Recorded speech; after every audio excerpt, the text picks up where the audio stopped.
The message from the stars came on a cold winter morning in the year 2147, and it changed everything humanity believed about their place in the universe. First contact was not what anyone had dreamed.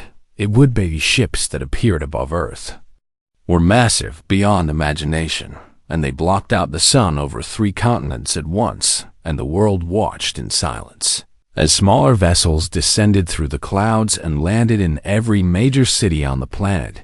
The beings that emerged were nothing like humans had ever seen in their science fiction stories. The HFY came first, and they were insectoid creatures that stood 3 meters tall with 4 arms and eyes that reflected no light, and they moved with a terrible grace that made soldiers drop their weapons without being told. Behind them came the Selenari, and these beings were made of living crystal that sang when they moved, and their bodies shifted colors based on emotions that humans could not understand. And then there were the Drift, and nobody could truly see them because they existed as pure energy, and they floated through walls and machines, and people felt cold fear whenever one passed nearby. These 3 races called themselves the Galactic Concord, and they had ruled the galaxy for over 10,000 years, and they had come to Earth not as friends, but as judges. Meeting took place at the United Nations headquarters in New York, and every world leader attended, and the cameras broadcast everything to 8 billion people who watched with hope in their hearts. That hope died quickly. High Ambassador Vethrix of the HFY spoke first, and his voice was like metal scraping against stone, and the translators could barely keep up with his words. "You are what we call a seed world," he said, and there was no kindness in his tone. "Young and weak and barely aware of the universe around you, and we have seen 1,000 species like yours, and most of them are gone now because they could not adapt to the reality of existence among the stars." The human delegates tried to speak, but the Selenari cut them off with a sound like breaking glass. "We do not negotiate with seed worlds," the crystal being said. "We inform them of their place, and we expect obedience, and anything less results in correction."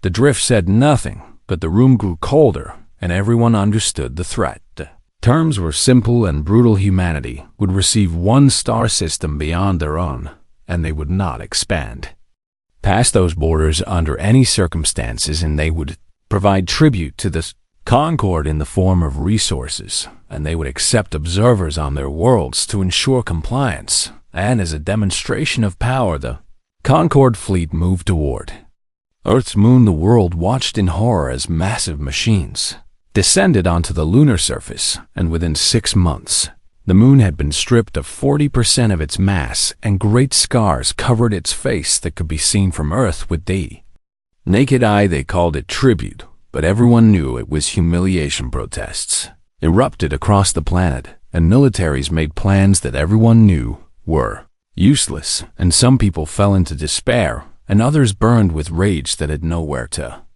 go. But in the shadows, something else was happening. Director Sarah Chun was 70 years old when first contact occurred, and she had spent her entire life working in military intelligence, and she understood something that most people did not. The Concord was not invincible, and they were simply old and established, and they had forgotten what it meant to face a species with nothing to lose. She gathered 12 people in a bunker beneath the Rocky Mountains, and she showed them the data she had collected and the calculations she had run, and the plan that would take centuries to complete. "They expect us to submit," she said, and her voice was steady despite her age. "They expect us to accept our place and fade into the background like every other seed world before us, and that is exactly what we will let them believe." The plan was called Project Prometheus, and it was the most ambitious undertaking in human history. Humanity would smile and bow and follow every rule the Concord imposed, and they would be perfect subjects for as long as necessary. And meanwhile, they would build. They would find the forgotten corners of the galaxy where the Concord never looked, and they would hollow out dead worlds and turn them into shipyards. And they would construct a fleet so massive that even the elder races would tremble. "How long?" asked one of the 12, and Sarah Chun looked at him with eyes that held no doubt. "As long as it takes," she replied. "Our children will continue this work and their children after them, and we will pass down the memory of what they did to our moon, and we will never forget, and we will never forgive." The 12 agreed, and the plan began. On the surface, humanity accepted their fate with what appeared to be quiet dignity, and human ambassadors learned to speak with respect to their Concord masters, and tribute ships launched on schedule, and the observers reported that Earth posed no threat. The Concord was satisfied, and they turned their attention to other matters, and they stopped watching the seed world so closely. That was their first mistake. Deep beneath the surface of human colony ships carried volunteers to the edges of map space, and they found 6 worlds that nobody wanted because they were dead rocks with no value, and the Concord had marked them as worthless long ago. Director Chen died 20 years after first contact, but her successor continued the work, and so did the one after that, and the project became a religion passed from generation to generation. The children of Earth grew up with stories about the moon and about the day the sky went dark, and they learned to smile at their Concord observers while hatred burned in their hearts. They learned patience because patience was the only weapon they had. The galaxy continued to turn, and the Concord continued to rule, and humanity continued to build in secret, and the years became decades, and the decades became centuries, and the elder races slept peacefully because they believed they had nothing to fear from the quiet little species on the edge of known space. They were wrong. 200 years had passed since first contact, and the galaxy believed humanity was exactly what they appeared to be. Quiet species content with their small corner of space, and grateful for the scraps the Concord allowed them to have. The Concord observers filed their reports every cycle, and they all said the same thing, and the words had become so routine that nobody bothered to read them anymore. Human colonies remain compliant, and tribute continues on schedule, and no signs of military development beyond permitted levels, and threat assessment unchanged at minimal. The observers were looking at the surface, and they never thought to look deeper. 6 worlds sat at the edge of charted space in a region the Concord called the Dead Zone, and these worlds had been marked as worthless 3,000 years ago, and nobody had visited them since. But if someone had visited, they would have found something impossible. The first world was called Vulcan in the old records, and it had been a dead rock of iron and nickel, with no atmosphere and no water and no value at all now. It was hollow. Engineers had spent 80 years carving out the core of the planet, and they had built support structures that defied normal physics, and they had installed artificial gravity generators that kept the shell from collapsing, and they had created the largest shipyard in galactic history. Other 5 worlds had received the same treatment, and together they formed what humanity called the Forge worlds. Inside these hollow planets, thousands of ships took shape in the darkness. Lead class was designated Titan, and these vessels were 12 kilometers long, and they carried weapons that the Concord had never imagined, and they were powered by artificial singularities that gave them nearly unlimited energy each. Titan-class dreadnought could destroy a small moon, and the Forge worlds had produced 47 of them so far. Behind the Titans came the Nemesis-class battleships at 8 kilometers each, and there were over 100 of these, and they carried fighter bays and planetary assault divisions and enough firepower to glass a world. And then there were the support ships and the carriers and the destroyers and the frigates, and the total count had reached 312 vessels, and production continued. Every day, workers who built these ships were volunteers from every human colony, and they lived their entire lives inside the Forge worlds, and they never saw natural sunlight, and they never returned home. They called themselves the Forged, and they were proud of that name. Director Marcus Webb was the 7th leader of Project Prometheus, and he walked through the construction bay of Forge World Alpha with tears in his eyes. because he was looking at the flagship. She was called the THS Defiance, and she was the largest vessel humanity had ever created, and her hull was 20 kilometers of armored depth, and her main weapon could tear holes in the fabric of space itself.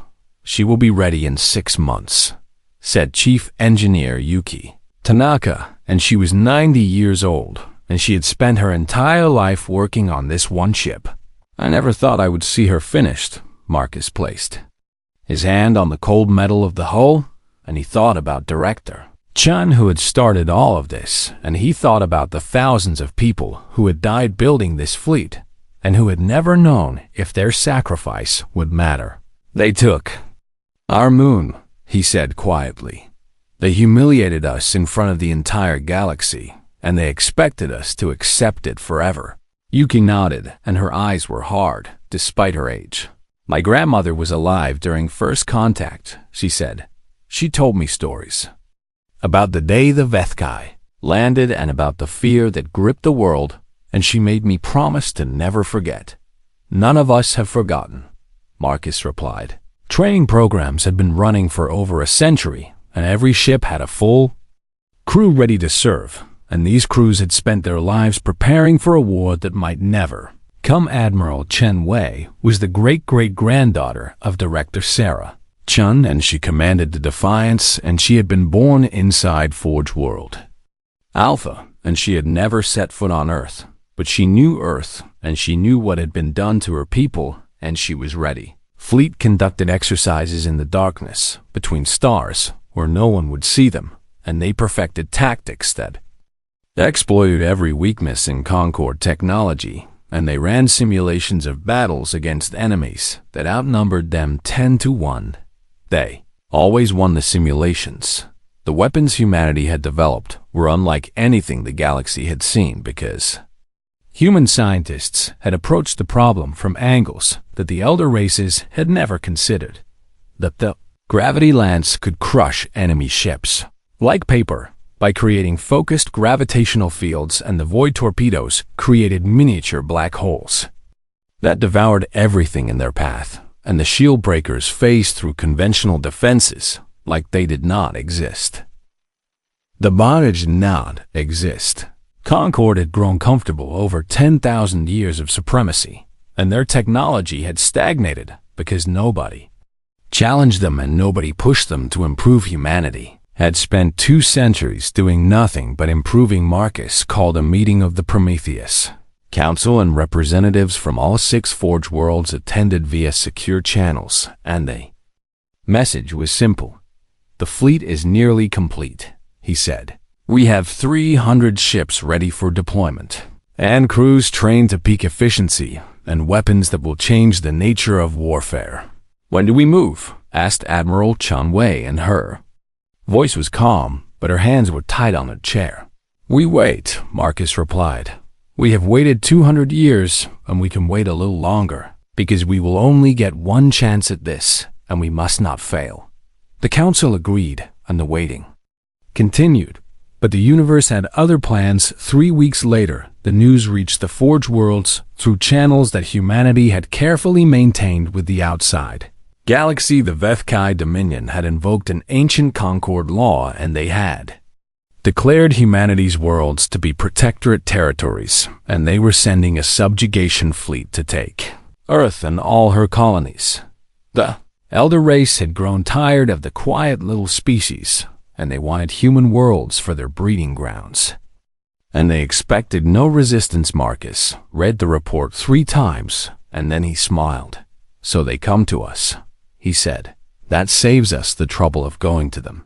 Admiral Chun Wei received her orders within the hour. The Prometheus fleet began powering up their engines, and 300 ships prepared to leave the Forge worlds for the first time. 200 years of waiting were about to end.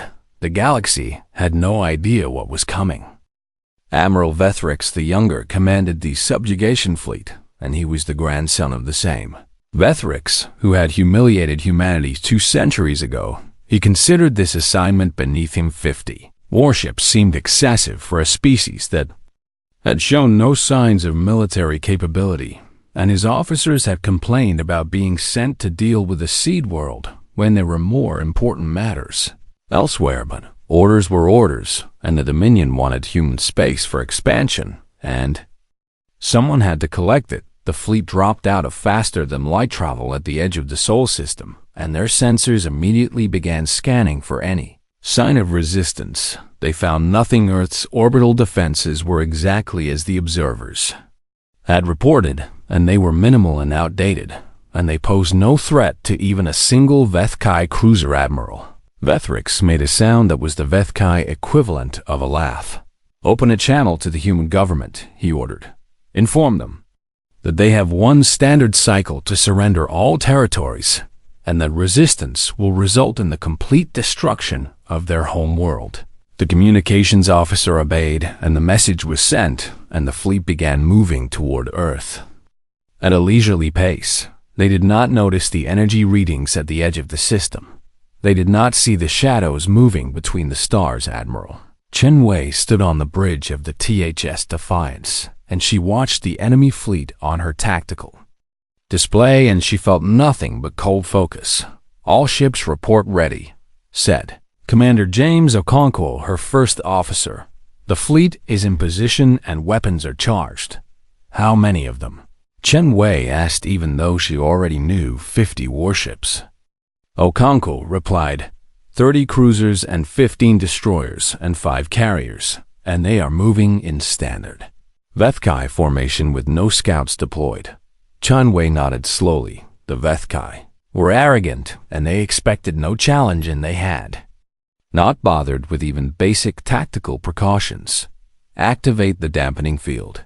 She ordered. Across the Sol system, specialized satellites that humanity had secretly placed over the past century came online, and they generated a field that blocked all faster-than-light communications and all sensor signals beyond the system boundaries. The Vethkai fleet was now cut off from the rest of the galaxy. Admiral Vethrix noticed the interference immediately, and his confidence flickered for just a moment. "Report," he demanded, and his communications officer worked frantically at the console. "All external communications are blocked, sir, and our sensors are showing strange readings at the edge of the system, and I cannot identify the source." Vethrix felt the first hint of unease, but he pushed it down because he was Vethkai, and the Vethkai feared nothing. "Continue toward Earth," he ordered.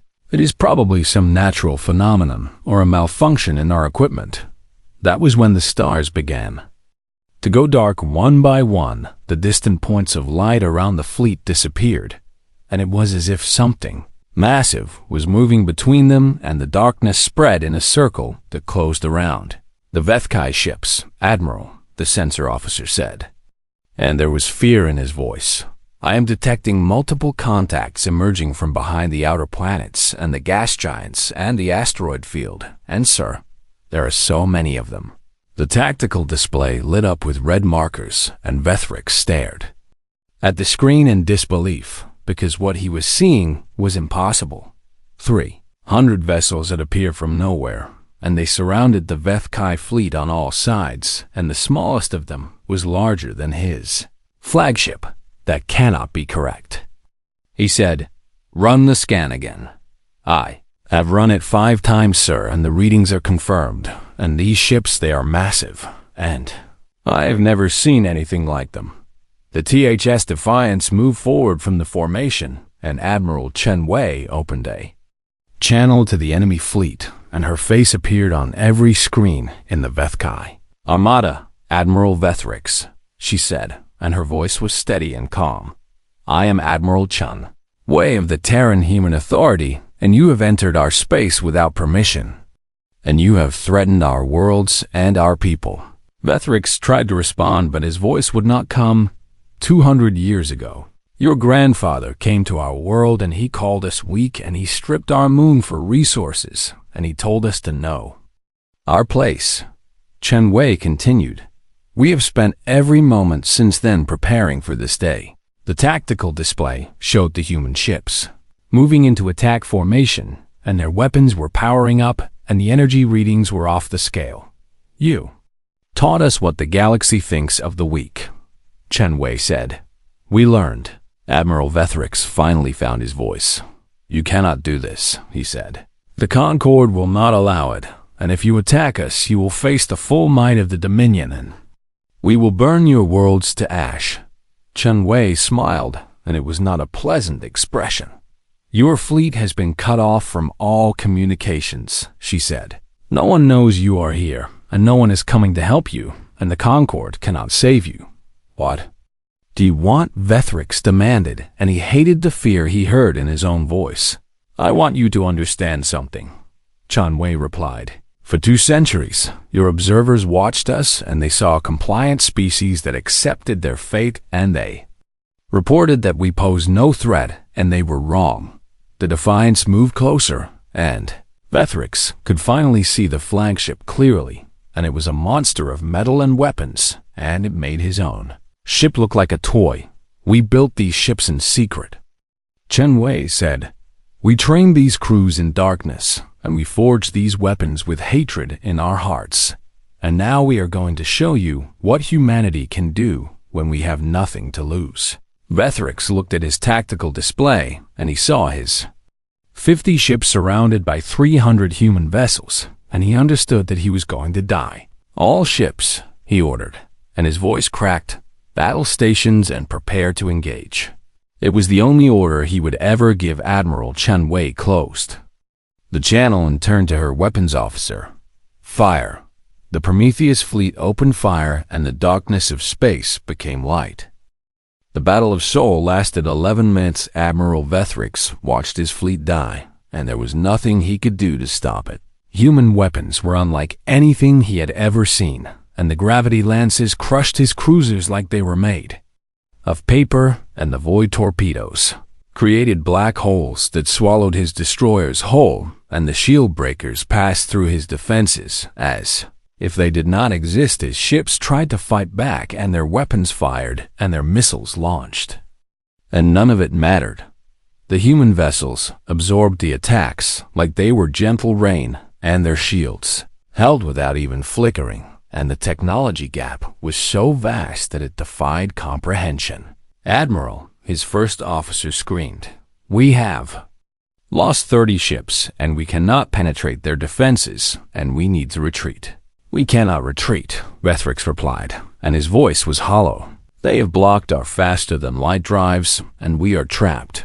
Another explosion rocked his flagship, as a nearby cruiser was torn apart by gravitational forces, and the debris scattered across space like falling leaves. The THS Defiance moved through the battlefield like a predator, and it destroyed everything in its path, and Admiral Chen Wei watched with cold satisfaction as the Vethkai fleet was systematically eliminated. "Focus fire on the flagship," she ordered. "I want Admiral Vethrix alive if possible." The weapons officer adjusted his targeting, and the Defiance fired a precision strike that disabled the Vethkai command ship without destroying it. Vethrix felt his vessel shake, and the lights went out and emergency power activated, and his crew reported that all systems were offline and weapons were dead and engines were gone. Was helpless around him. The last of his ships were being destroyed, and the screams of dying Vethkai filled the communication channels, and then there was silence. "Admiral," the sensor officer said weakly, "the battle is over, and we are the only ship remaining, and they are approaching." Vethrix stood on his crippled bridge, and he waited for death. But death did not come. Instead, a shuttle docked with his vessel, and human soldiers in armor boarded his ship, and they moved with precision and efficiency. And they secured every section without killing anyone who surrendered. Admiral Chen Wei herself came aboard, and she walked through the corridors of the enemy flagship, and Vethkai crew members stared at her with terror in their many eyes. She found Vethrix on the bridge, and he stood before her with what dignity he had left. "You have won," he said. "Finish it." Chen Wei looked at him for a long moment. "I am not going to kill you," she said. "I'm going to send you home." Vethrix did not understand. "You will return to the Dominion, and you will tell them exactly what happened here," Chen Wei continued. You will tell them about our ships and our weapons, and you will make them understand that the seed world they dismissed 2 centuries ago has grown teeth. They will come for you, Vethrix said. The entire Dominion will unite against you, and even your fleet cannot stand against our full military might. Chen Wei smiled. Then let them come, she said. But first they should know what we did while you were dying in the Sol system. She activated a display and showed Vethrix a tactical map, and his blood ran cold. While your fleet engaged us here, 17 other battle groups from the Prometheus fleet attacked your military installations across Dominion space, she explained. Your shipyards at Veth Prime are burning, and your weapons factories at the outer colonies have been destroyed, and your reserve fleet at the Kessler Nebula no longer exists. Vethrix stared at the map, and he saw the scale of the disaster, and he understood that the Dominion's ability to wage war had been crippled in a single coordinated strike. You planned this, he whispered. All of this from the beginning. We have had 200 years to plan, Chen Wei replied. Every weakness in your defenses was catalogued, and every target was identified, and every attack was timed to the second. The Dominion had lost not just a fleet, but their entire military infrastructure and rebuilding. Would take Decades Vethrix was placed aboard a transport ship and given enough fuel and supplies to reach Dominion space, and he was sent away with a message for his leaders. Admiral Chen Wei broadcast that message to every inhabited system in the galaxy. This is Admiral Chen Wei of the Terran Human Authority. Her voice echoed across thousands of worlds. 200 years ago, the Galactic Concord came to our world, and they called us weak, and they humiliated us, and they expected us to accept our place. Billions of beings across the galaxy stopped what they were doing and listened. We did not accept our place, Chen Wei continued. We built a fleet in secret, and we trained for war, and today we have demonstrated that humanity is not a seed world to be ignored. The Selenari convened an emergency council, and the crystalline beings sang with frequencies of fear and confusion. The drift gathered in the spaces between stars, and they communicated in ways that no physical being could understand. And for the first time in millennia, they felt uncertainty. We did not want this war, Chen Wei said. We wanted only to be left alone and to live in peace, and you would not allow it, and now you will listen to what we have to say. The Terran Human Authority made their demands known. Full recognition as a sovereign power equal to any member of the Concord, and reparations for the resources stripped from their moon, and permanent seats on the ruling council, and the right to expand into any unclaimed space. You have one standard cycle to respond, Chen Wei concluded. If our demands are not met, we will continue our campaign until they are.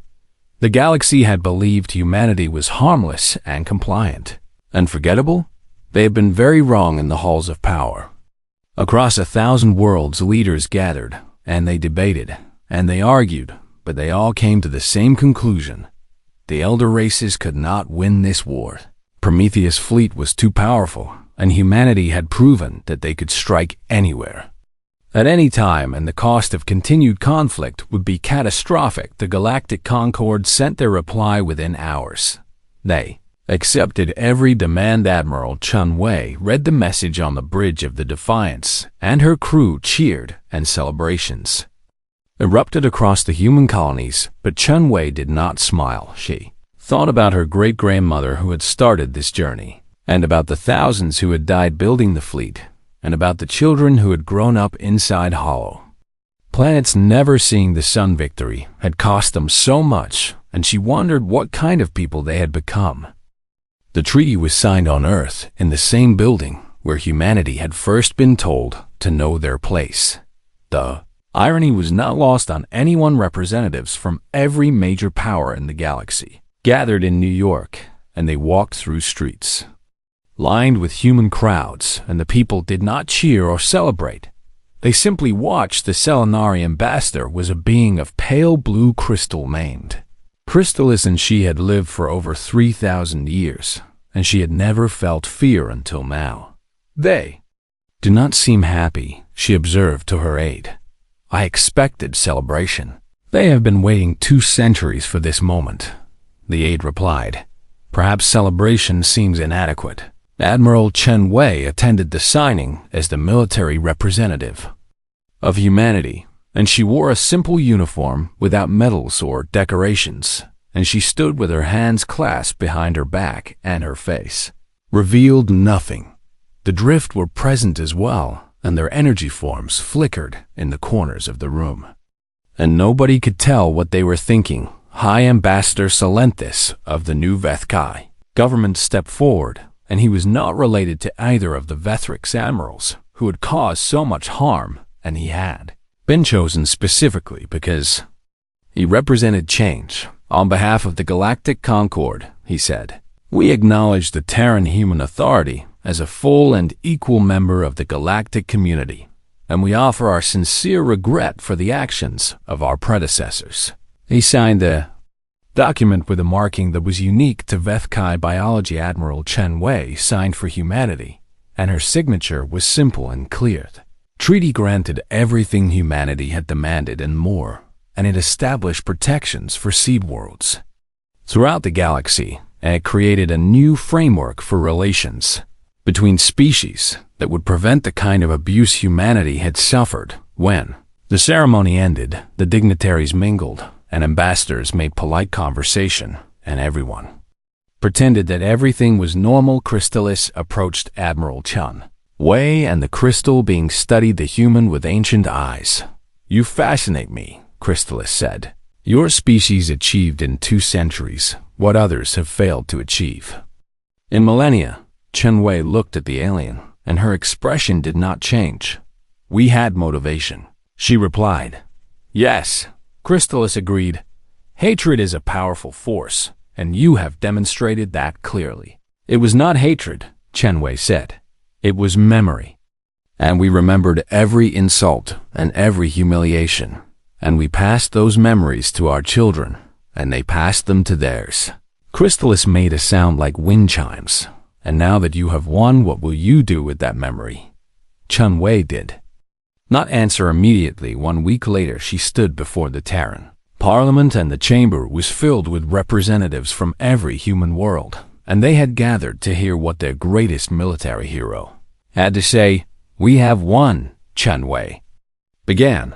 The Concord has recognized our sovereignty, and the Vethkai Dominion has paid for their crimes, and humanity stands as an equal among the stars. The chamber erupted in applause. But Chen Wei raised her hand, and the noise faded, but I did not come here to celebrate, she continued. I came here to warn you. The representatives fell silent. For 200 years, we built our fleet in darkness, and we trained our crews in secret, and we taught our children to hate, and we told ourselves it was necessary, and perhaps it was. She paused and looked around the chamber at the faces of her people. But necessity does not make something good, and survival does not make something right, and we must face the truth about what we have become. Her voice grew harder. We are now the most powerful military force in the galaxy, and we have weapons that can destroy worlds, and we have proven that we are willing to use them, and every other species in the Concord looks at us with fear. She let that sink in.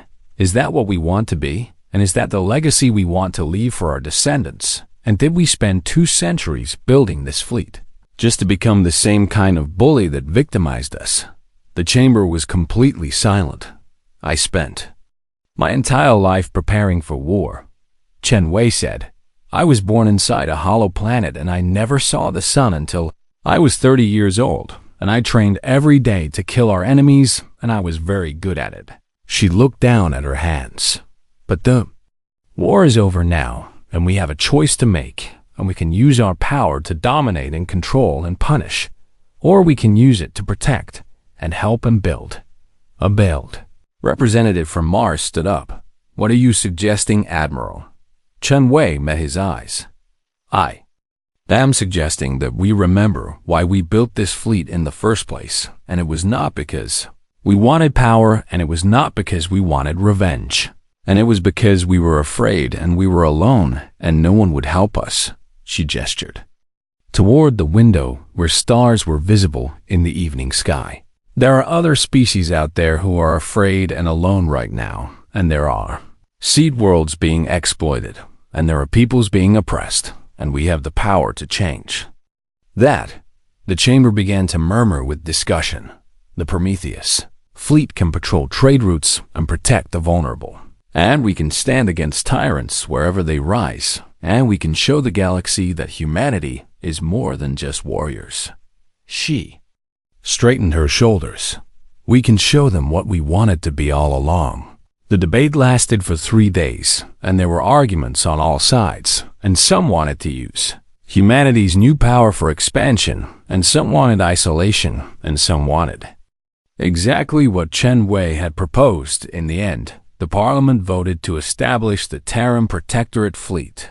The ships that had been built for war would now serve as guardians for anyone who needed protection, and humanity would use their strength not to dominate, but to defend. Admiral Chen Wei was offered command of the new fleet, but she declined. I am a warrior, she said, and warriors are necessary in times of war, but this is a time for builders and healers and diplomats. She retired to a small house on the coast of what had once been called Japan, and she watched the waves, and she thought about the future. The Prometheus fleet still patrolled the stars, and their weapons were still ready, and no one in the galaxy would ever mistake humanity for a species that could be bullied again. But the ships now carried humanitarian supplies alongside missiles, and they responded to distress calls from any species, and they had become something their builders never imagined they had become. 20 years after the treaty, Chrysalis visited Earth, and she found Admiral Chen Wei still living in her small house by the sea. Your people continue to surprise me, the Selenari said. We expected you to become conquerors, and instead you became protectors. Chen Wei smiled, and the expression made her old face look younger. We were given a choice, she said, and we chose to be better than those who hurt us. Chrysalis watched the waves for a long moment. I have lived for 3,000 years, she said, and I have seen empires rise and fall, and I have watched species destroy themselves with their own power. She turned to look at the human. You are the first species I have seen choose a different path after gaining the strength to dominate, and that gives me hope for the future of this galaxy. Chen Wei nodded slowly. We did not build our fleet to rule the stars, she said. We built it so that no one would ever tell us to know our place again, and now that we are free, we can finally decide what that place should be. The sun set over the ocean, and the stars came out one by one. Somewhere among them, the Prometheus fleet kept watch, and the galaxy that had once dismissed humanity now looked to them as guardians. The seed world had grown into something no one expected, and the story was only beginning.